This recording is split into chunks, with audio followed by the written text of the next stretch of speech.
Okay, gang. Welcome to our first live group mentoring session. So this is meant to be, um, well, I mean this should be fun. But let me do some disclaimers before we jump in when we talk about group mentoring. So this is the objective is to have insights from shared experience. So one of you, in this case, Moritz, has decided to enter the danger and share. You can bring in these sessions kind of whatever you want to work on, and we'll work on it together. There's no judgment. If there's challenges, we've all had challenges. If there's success, we'll figure out how do we hold on to that. But hopefully, by doing this in a more public forum, it becomes something that is accessible and gives you the encouragement to do this as well. And so I think we can all learn from each other and see what's working, what's not working, and get better that way. So these are, I mean, now I say these are available. These are only available to anybody that's in the pathway. So this isn't like going to like the whole Discord server. So this is a smaller audience of people who are also trying to do the work. So let's be generous with each other. Let's be gracious. There's a sense in which when we do things like this, it's like being an artist. And years ago, I used to curate an art show, and I was working with local artists. And there's this part where artists love to share what they're doing, and yet also don't want to get feedback on it, because it's a special thing. I mean, this work that we're all doing as traders and oriented into markets is hard, and it is a lot of intention and a lot of creativity and a lot of energy, and so that should be handled with, I think, an appropriate amount of just celebration. So with that, we're gonna jump over here, and I've got Moritz up here ready to rock and roll. And I think, brother, I make sure that I've got it where you can have the ability to yes, I'm making you the host, so now you can share whatever you'd like. And thanks for being the first one to do this. Yeah, I had no chance because I suggested to do this. That's the way it goes. Is you have one person who's like, yeah, I got an idea. You're like, well, great. How about you be the first one?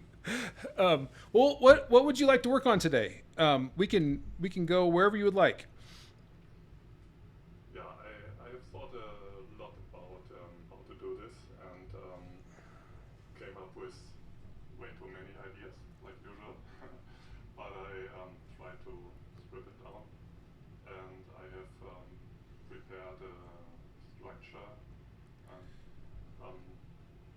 I don't know if anybody else is listening at the moment. Maybe it would be a good idea to talk about me for 5 sentences or so for a minute, so where I come from and where I am at the moment. So let me pull up my cheat sheet. So and maybe I switch the screen to the sheet. Okay. So if I find out how to do it.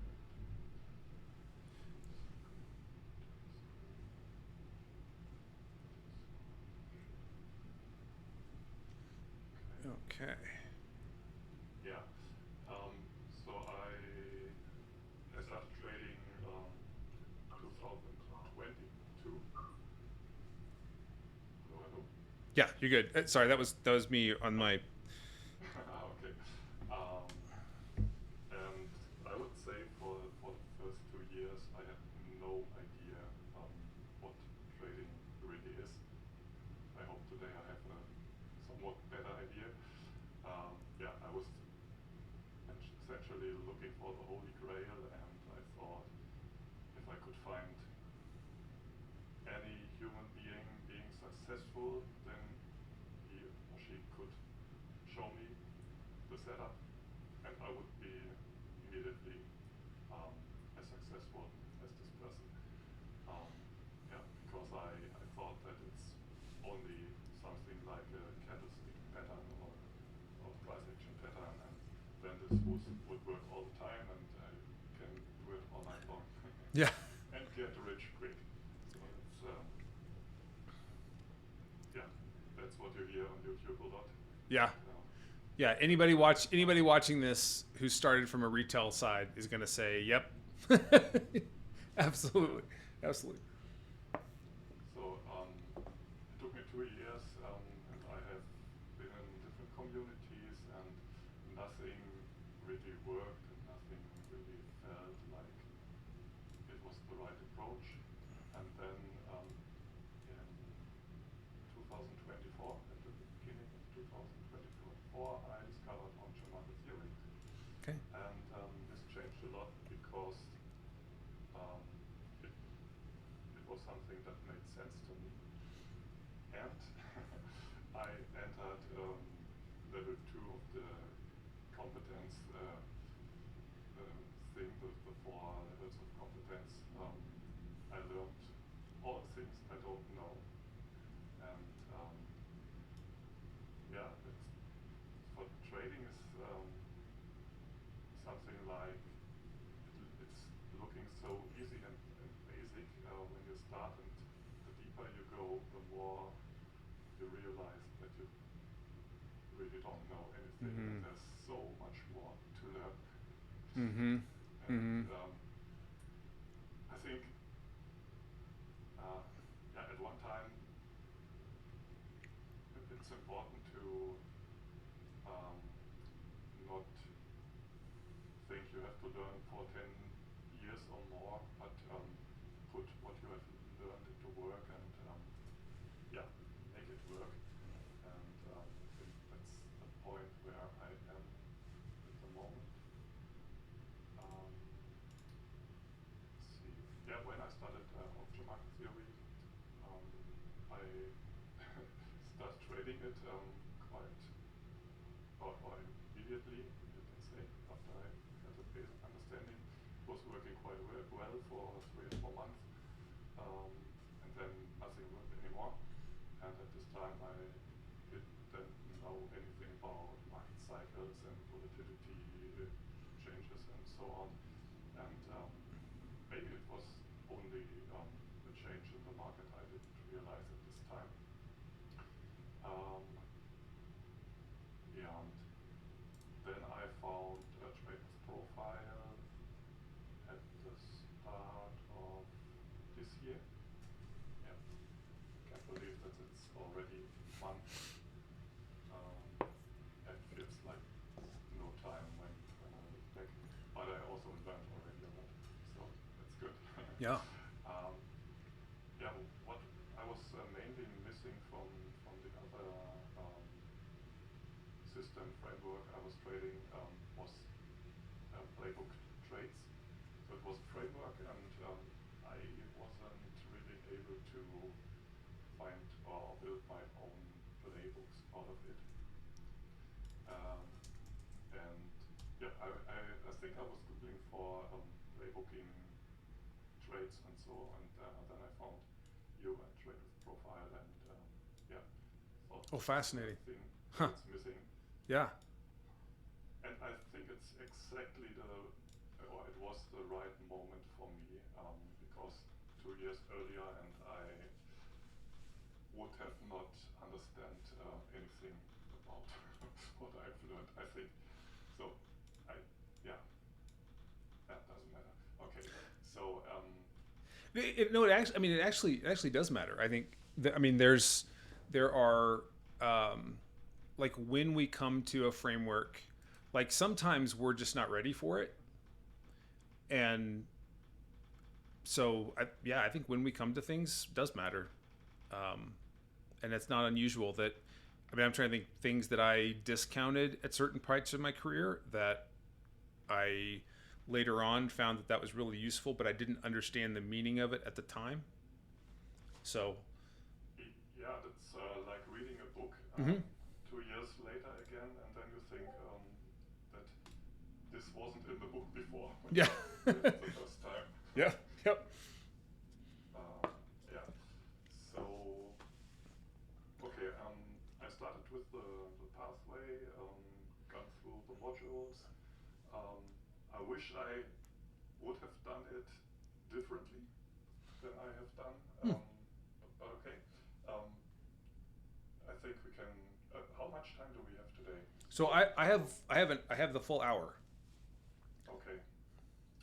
So we've got about 45 minutes. Yeah. Okay. So I keep it short. Yeah, I'm focusing on the IB trades, and so I put my camera away. It's making me nervous to see myself. So what I like about the IB trades and waiting for the IB is that it gives me structure to lean on, and I'm not in an empty room, or yeah, it gives me boundaries for my trades, and that's really helpful to have a structure to lean on. I think the auction statistics, or whatever you will call it, also helped a lot, especially the expected range and the IB width. That's something I look at in all my trades. And what I just realized lately, I mean, it's the first part of your 4 questions. Where's the target? Or yeah, but I never. But this is one of the things you hear 1,000 times, and then someday it makes click, and you understand more what it's about. And this latest podcast you did with this funding company, when I watched it, I thought, okay, that's not only choosing a more or less arbitrary target where I want the market to go and giving me a good risk reward, but I thought a lot about having a magnetic target, something that the market is really trying to go to, or has a meaning to the market, and therefore, yeah, it's more, it's higher probability to. Yeah, I love that idea. I'm going to totally steal that, the idea of a magnetic target, because I think that articulates it more specifically what I'm meaning when I'm talking about those things. Is, yeah, it's not an arbitrary target. It's a target that is derived from market structure. So it has a greater magnetism to it, and a greater likelihood. So I'm totally writing that down right now. that's great. Yeah, it's so cool how these naked epochs work, and how magnetic they are oftentimes. And what I also have seen a lot is this 0.5 level that we often reach, or 1.5 DIB. Yeah. It's 0.5 because and often this is the end of the extension. So it's so for example, if I'm looking for an IB go with, I would not take it 99% of the time. I would say when we already have reached a 1.5 DIB. Yeah, exactly. So yeah, unless it's a really clear trend, those are the times when you can push the range, because we know if we have a clear trend, those are the sessions when we will exceed those expected ranges, right? So that's where that leaning on the structure of the auction is helpful, and even using the day type to know, oh yeah, this is a trend day type. I can see that in the TPO structure. This is one of those situations where it's more likely that it could continue to exceed that. But you're absolutely right. Like on an IB go with, if you're already 1.5 out there, it's not an IB go with at that point. Like it would be something else. Yeah. Okay. So I only trade pullbacks, so I won't do breakout trades or something like this. I would say 99% of the time also. One of my challenges is that I don't get many setups, so there are weeks where I don't get a single trade. On average, I would say maybe 2 to 3 setups can mean that I have more trades because I re-enter in the trade when I scratch it or get stopped out. But yeah, not many trades. But it's something I think I have to get out of my mind that you need many trades. It's more quality than quantity, I think. Yeah. And with different instruments and more setups, it can get better over time, I think. Mm-hmm. Mm-hmm.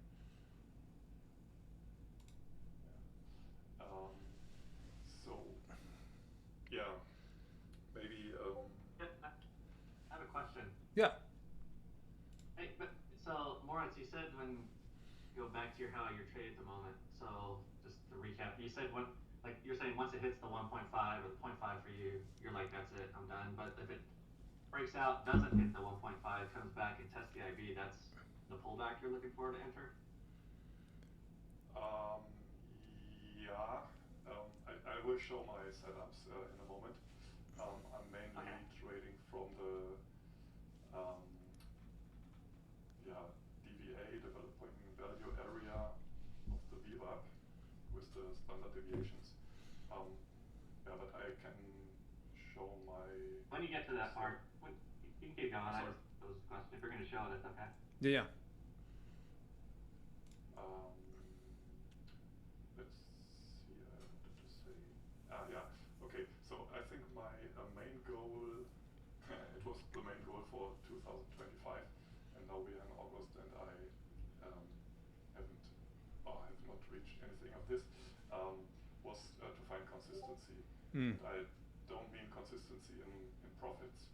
Sure, this is the goal at the end, but to apply my process in a consistent manner to the market and find, yeah, or build a process that I can use every day and not being so discretionary. And it's one of the hardest things for me to find the balance between these two.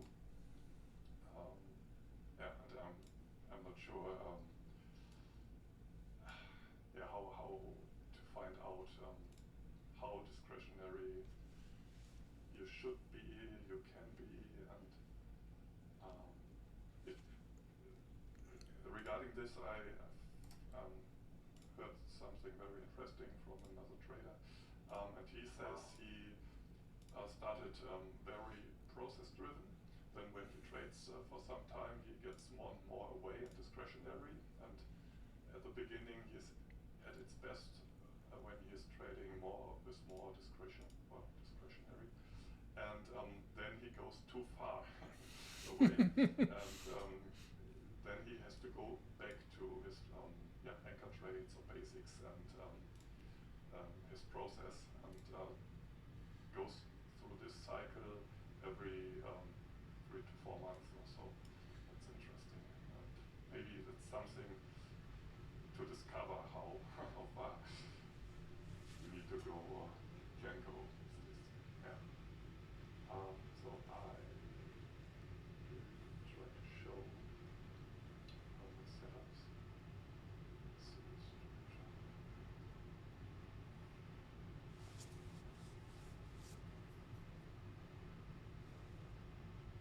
Yeah, my main setup.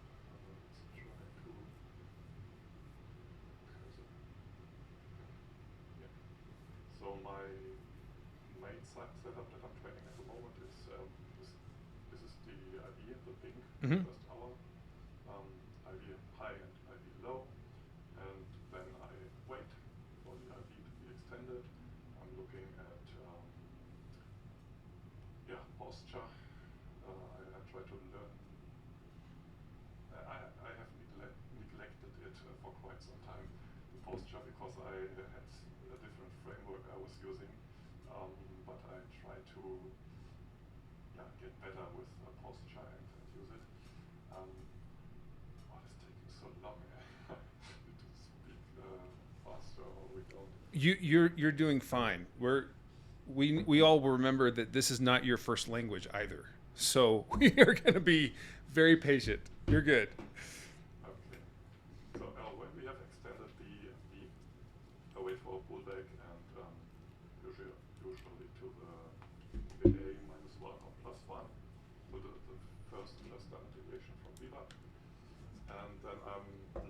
for a little momentum shift in the direction of the trade. And yeah, then I enter and have a very tight stop loss on this. And most of the time I only get one rotation and then I'm out. For example, today, That's 1.5 the IB, is that right? If this is the IB, yes. and then this is 2x, yeah. Yes. Okay. This this at the bottom is the next. Let me take. This is the 2 times. The Oh, IB. this right here is 2x. 1.5. That makes more sense. Okay. Yep. Yeah. So when I'm going, let's go to live.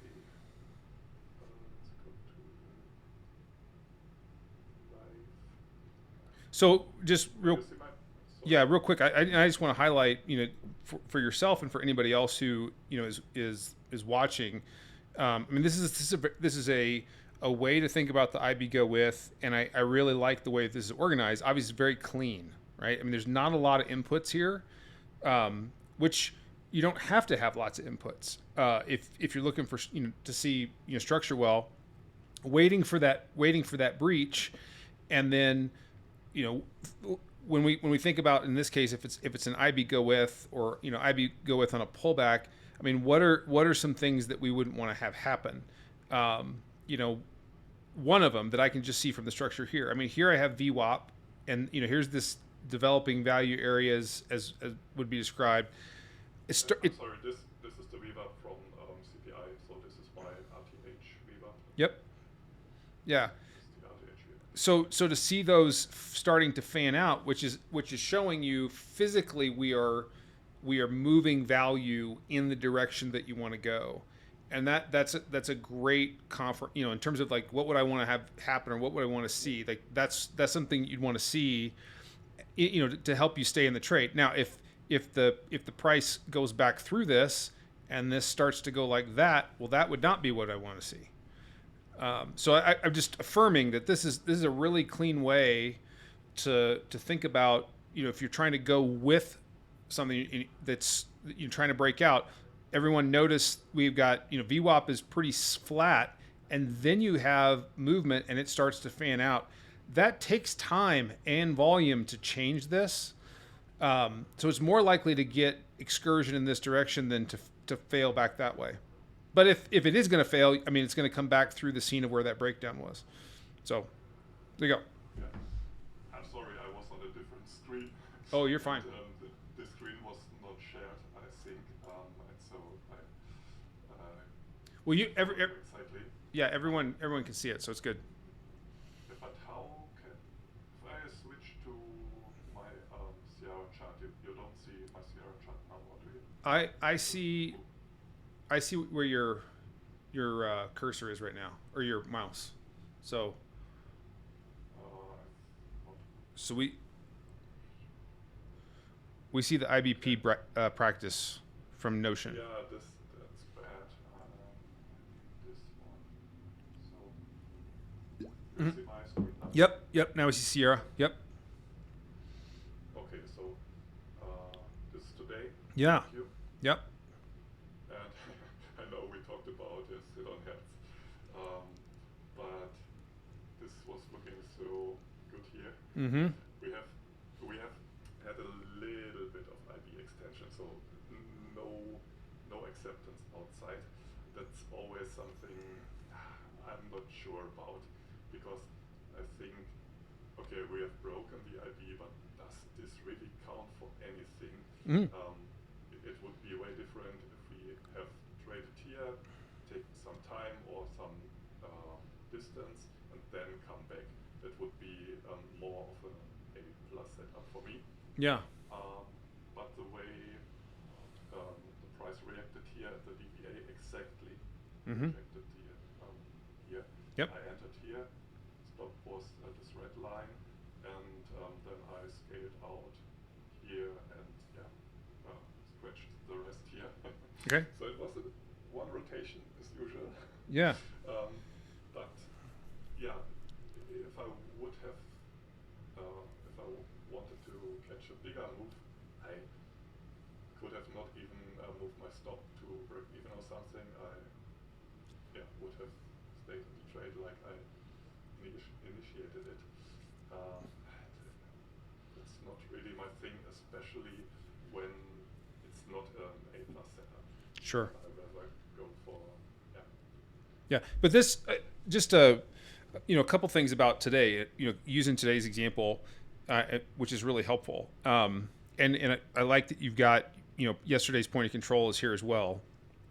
Which, like when it became apparent that we were going to close the gap and extended the IB and when we talk about IB extension, so because of the way that the math works to get the statistics that we're looking for, it literally is one tick, right? So it doesn't require time. It doesn't require more than a single tick to log as IB extension, and essentially IB extension is telling us, well, that's who had control. So what happened today is that sellers had control in the intraday time frame, and is this? Let's see. This is not. Can you go back to that Sierra? Because I see Notion here. Oh, I'm sorry. This Yeah. is not from today. This is a different trades. Share. I don't know if I can share my monitor or not. Entire screen. Okay, that's it probably. No, I share my screen and I can. Oh yeah, okay, perfect. So a couple things that might be helpful, for anyone that's working on the IB Go with. One, always think about like what happened in the day prior. Yesterday was a trend day. So what's our expectations in the day after trend day? I mean, I love the area that you were, entering in, and getting some scales out as you push to those deviations. That makes sense. When you see the auction come back inside the IB and then push back out again, that's a signal. That's a behavioral signal that there's greater weakness. Same thing as if we take out the IB high, we come back inside, and then we go outside the IB high again. Like each time that we push outside of that range, it decreases the probability that we're going to be able to hold inside of the IB and builds directional confidence in that direction. So that's almost, if I was going to say, well, why did the second push get more excursion and get down to that point of control from the prior day? It's because it was that second move out of the IB. And so anybody who tried to buy that is now covering, and then they become sellers. That helps gives you that move. The other piece, and Moritz has got this here, I think this is really great, is you've got the volume profile, and you can see how imbalanced this is to the downside. And we always remember that the bell curve is our friend. So if we think, where do I have to get get a bell curve? I've got imbalance now. In this specific, does that mean that we're gonna fall out of bed? I mean, it could be that we have that happen in the close. But if I look, more at what's happened over the last couple of days, it's a little bit more balanced, and that's essentially all we've come back to do today is we've come back to balance, which that's a lot to take in, when we're thinking about, a trade. But unfortunately, those are the contextual pieces that can significantly increase the efficacy when you're looking to trade. So really, I love this is really clean. Has all the references that you want to see. Really good. Yeah, very good to hear that you are saying when we extend the IB a second time, it's even more. We can have more confidence in the move, because I thought the other way around. So we have tested. I mean, this is crazy how many times we have tested the DVA here. Yeah. It's quite fresh, yes. Yep. But always to the tick, nearly. And this probably most of the time this doesn't go forever like this. So and I'm more on the side, or I have been more on the side to take the first pullback and then trade this. But what I was thinking, I have closed charts after this, and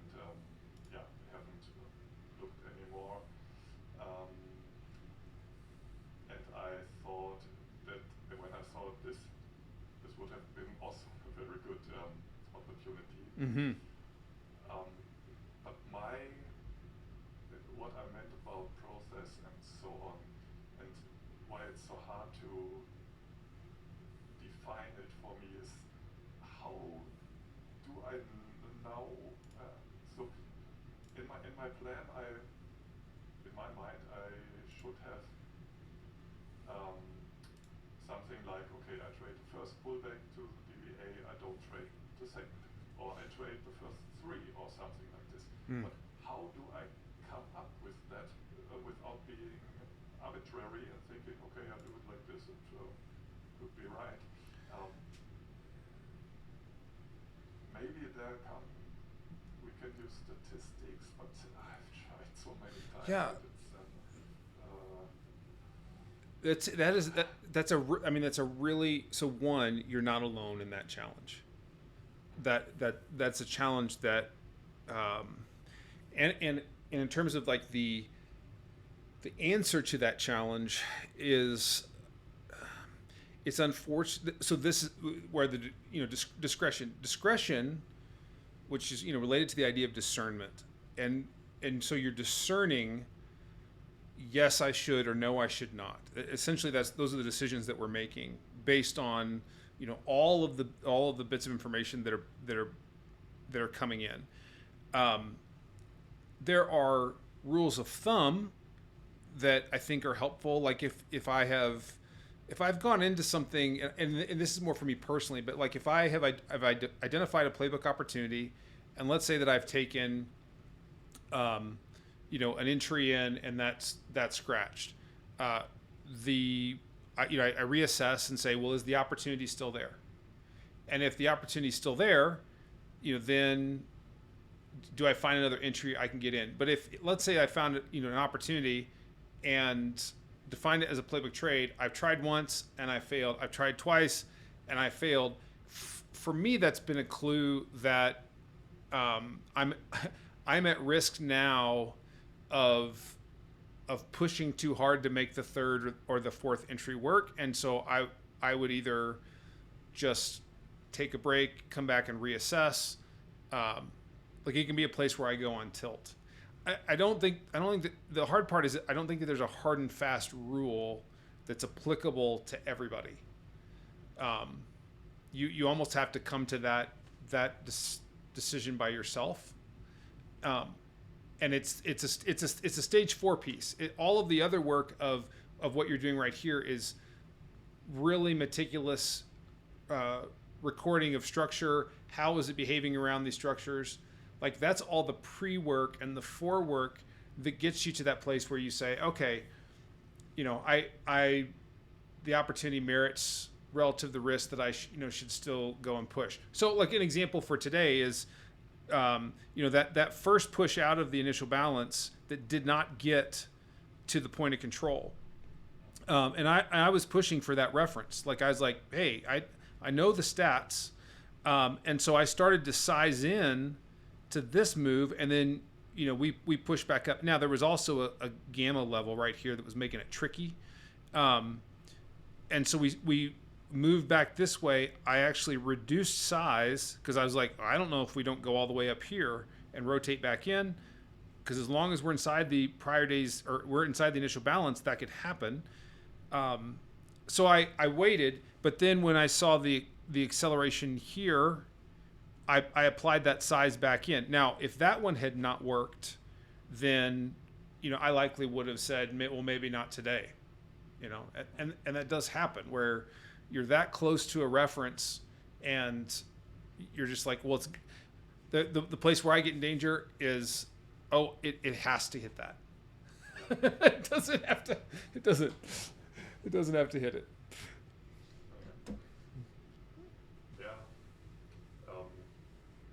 I think that's also a mental game issue for me because I want to protect my profit for the day and this agreement, don't risk anything.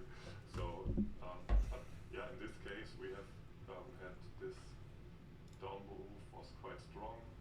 This up move also from the buying power was not so strong, Mm-hmm. and so probably it would have been a good single opportunity. But yeah, it's always easy in hindsight. Yeah. um, yeah. Okay. So maybe we have some time left? Mm-hmm. We do. 15 minutes. Okay. Questions about my trade or but maybe I can quickly show how I trade the extension fade. So if we had the extension hit this report hit the 0.5 Mm-hmm. yearly, then I would wait that we accept back here inside the DVA, so inside this Mm-hmm. inner zone, and then wait for a pullback again Mm-hmm. here, and then trade in that direction to the VWAP or targeting the other side of the value. Yeah. So if the stats are with us on this, yeah. So I'm thinking a lot about how to find how to learn all this stuff. I mean, your advice really helped to look for days when the setup is present, Mm-hmm. or at least we have the extension, or we have the extension on narrow IB days to trade IB with, and so on. And yeah, I think we or everybody can learn a lot from these replays and then analyzing what we are doing and so on. But lately I thought about I have some basic understanding of many things, but I do not really have deep knowledge about I don't like to say anything, but but yeah, and I think so. For example, posture. Mm-hmm. When that's not right because yeah. So to get a master in posture. Mm-hmm. So what do you really have to do?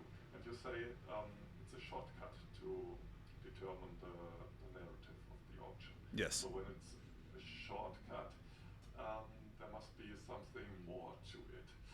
And so maybe it would be easy to say or to look at a table like we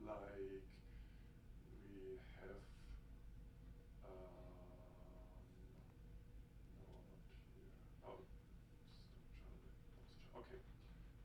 Oh shit. I'm looking for. Okay. Yeah. Yep. So okay, I can look at this, but I have the problem that I don't understand anything of this because I'm not an option trader. Sure. Sure. So, okay, but without understanding why it is the way it is, something is missing for me. So, and then I try to learn this, and so you tell me when we are out of time, right? Yeah. Well, we're good. And if anybody else has some questions, feel free to fire those away. One other thing that I wanted to point out is that you'd asked me about today of because the VPOC had migrated out of the IB, then that negates it as a candidate for extension fade. And I was just affirming that. Yeah, absolutely. So, one of those questions we're always asking is price going to value or value coming to price? And today what happens? Value's coming to price. And so that's reducing the probability that we're going to get that counter move. We've done and migrated value down here. So we're in a sense there's a little bit of a bearish imbalance to get to our bell curve. So you'd almost want to see, like I was kind of looking for, and you've got it here, this CPI VWAP. I was looking for like a clean push through that and then back above, and I think that could give a nice fade back in, but we just didn't get it. So that was a great observation there. Yeah. Okay. I have 3 monitors and yeah. Here, stay on this. Switch back and forth Yeah. No, stay on this screen for a second. So like, with respect, oh, you're fine. This works too. With respect to posture, the objective is, if you remember when we go back in module 1 and we talk about there's really just two behaviors that are like markets exhibit two behaviors. They're either balanced or imbalanced. So they're either balanced and going sideways, or they're moving directionally. Like that's it. What the posture is trying to do is it's trying to articulate how we can answer that question within the time frame that we typically look to be active. Is this a market that's balanced? Then I would expect one thing. If it's a market that's not balanced, I'd expect another thing. Well, if I have, like in this case, where I have price equal to the 5-day and equal to the 20-day, that's a balanced market. So that means, as you can see here, I've had quite a lot of move around a large composite point of control. I have a balanced range, and so what I'm watching is I'm watching outside of these ranges to see if I get movement. Now, if I get movement from that, then I'm going to have price, but it takes time for value to catch up. So then 5-day and 20-day would be down here, right? Yeah, that's exactly what happens here. But this is our short term. Yeah. And this is perfect. So like, what's happened is now you've got a spot where the 5-day has moved higher. Now I don't make a distinction between the 5-day and 20-day until the distance between these is at least half of the weekly expected range. So that's 460 points. Yeah, that's plenty. That's plenty of difference there, right? So once that's happened, so now I've got price equal to the 5-day, and then we've got 20-day up here. So in that case, what am I now? We're now beginning a move. What's my expectation is that if I'm in the 5-day reference becomes the most important, then I can push away from that, which would further take the move. Or if I get below that, I'm going to go back to that 20-day and rebalance. So then that makes this the really significant reference when that 5-day has separated. And if I'm above it, I'm generally bullish, and if I'm below it, then I'm more neutral. I could dip in here and spend here, or I could go down here, one of those two. But that's great. That helps eliminate some of the potentials to know what to do. But then if I get to a place where now I've got the 5-day is here, and the 20-day is here, and then price is up here. What's that profile going to look like? I mean, it's going to look like kind of what this is right here. And then what am I expecting in that situation? I'm going to expect that price is either going to have to go sideways and migrate this higher, or it's going to come back to the 5-day.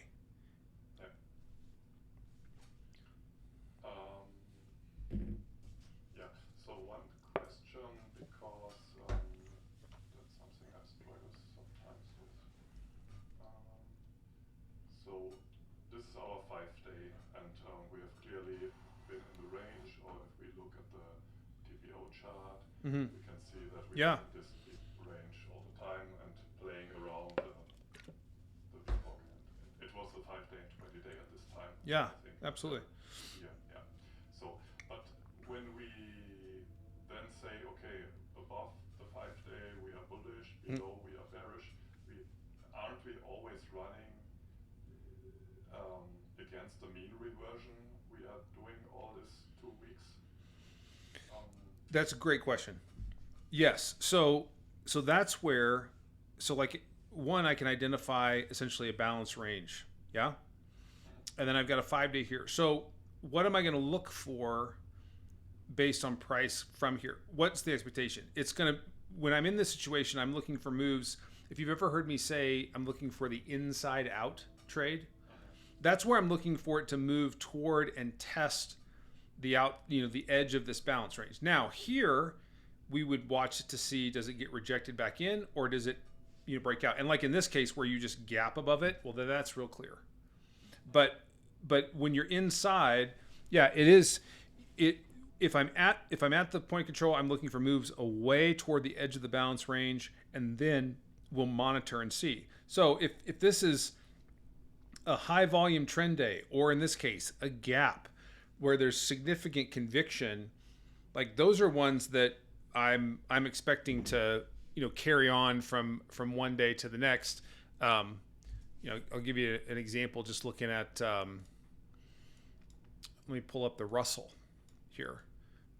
If we look at what happened, just looking at the Russell the last 2 days. I mean, we were in a really tight balance range. Yesterday was a massive trend day higher with lots of elevated RVol, and then today gaps and continues to push in that direction. Like those are big moves that that start from balance. When it's initially there, if I see tempo, if I see relative RVol, then I'm interested to see if it carries us all the way to the edge of that range. And then at the edge of that range, do we just cut straight through it like a hot knife through butter, or is there rejection? I can see your screen, but maybe that's because I'm in Zoom. Yeah, that's right. Yeah, you'll see it in the recording later. Okay. Yep. Yeah. Okay. So, for example, on this day here, we have okay, we have at a very wide IB, but regardless of this, we have IB extension. Yep. And this was near the highs of this range. Yep. So you would be very careful to trade along here against the upper edge Yep. of this range. Yep. Yeah. Okay. Yeah. Now, and specifically, just as you point out, I mean, the fact that there was a wide initial balance, I probably would have been, I'd be really interested when we made a lower low here in D period, inside of the initial balance. That's where I might look at something like a cumulative delta and see if we're starting to fail. Because at that point, we would have had significant amount of singles in the initial balance, which would be poor structure. And so if we're inside, the potential for it to roll back in and clean that up is fairly high. So there's an area in here where it's not quite clear, but with a little bit more time and a little bit more structure, it becomes more clear. Yeah. Okay. So 5 minutes left, I think, and I try to go back to my initial question or idea about how to really learn these things and deepen the understanding. So what I do a lot is I replay these charts and just look how the VPOC develops and follows price, or price returns to value. Yeah. Or it's hard to do with the VPOC because I have to replay, but then I can't go like this, or I have it in two different charts. I can't copy the 20-day to the 5-day. That doesn't work, unfortunately, but it's okay. Yeah. So, then I'm scrolling through this and then taking screenshots and annotating and so on. And I oftentimes ask myself, does this make any sense? And do I get any better in understanding markets doing this? And I'm often not sure, if this is the right thing to do, or so I hoped for group mentoring to hear from others how they were doing the work. Everybody talks about doing the work. And yesterday in Intertrader stream there was one guy called Trading Boxes or something like this, and he talked about hundreds of examples he cataloged and categorized. And I wish I would be able to categorize things, but every time I try it, I find so many nuances or details that I'm not able to put them in categories, and then it feels like it's getting too complex and too much, and then I think maybe I just need to look enough time at these things and my brain will figure it You know what I mean? Yeah. Well, here's a I think I saw my buddy Matt Kenall. He's known as Pax on Twitter, and Pax traded on the floor in the Nasdaq,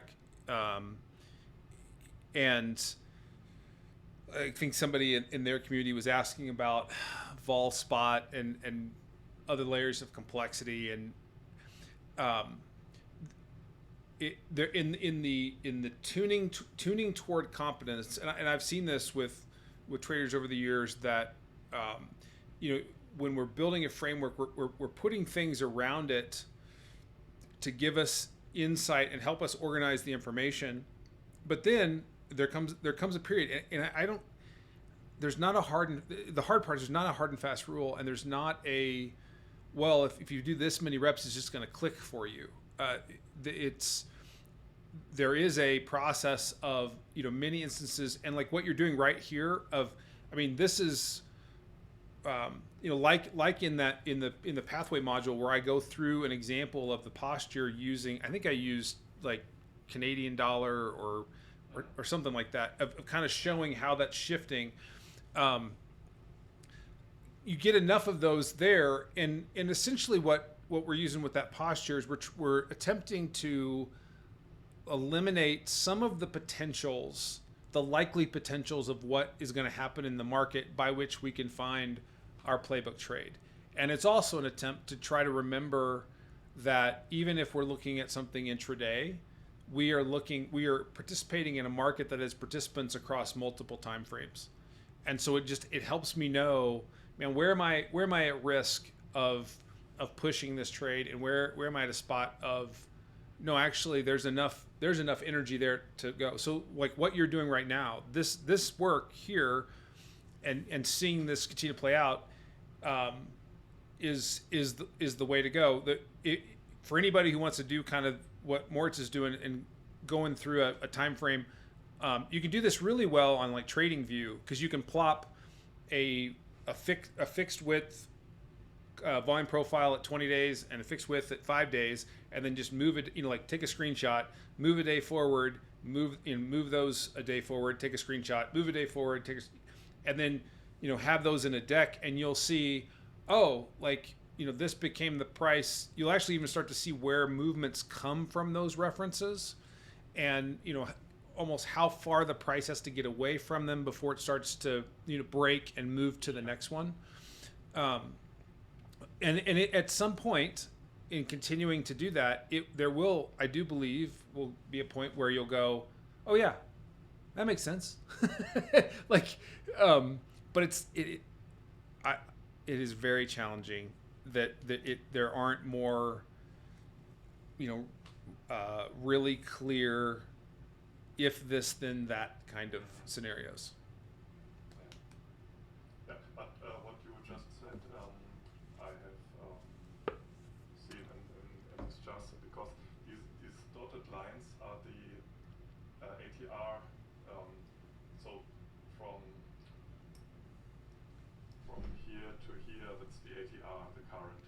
So I can see, for example, if we are above this, then we have exceeded the range, or we are more than one ATR from the VPOC. Yeah. And that's so, I've seen this so often that we exactly, or more or less, go to this ATR and then with a move, and then build more balance here, and then come back or go further. But the initial move is often in this range. Then, yeah, we have more balance. So it's very interesting. And I've seen your module 11 posture around, I think, 15 times or so. And after doing some work with this, I've got so many new things from this lesson. That's also interesting. If you do the work and then go back to the lesson, you will find things that weren't there before. Yeah, I think that's a great place for us to land the plane. And hey, thanks so much for being willing to enter the danger and share your process. I think you're right on the way. So keep at it. Everybody will schedule another one. So all I need to do another one of these is just to someone say, hey, I'll be the next guinea pig, and have something I want to work on, and we'll move forward on that. But everybody thank Moritz for sharing his process, and I hope that's given you some insight into yours as well. And we'll be back with our next session sometime soon. Thanks, Josh. Thanks, gang.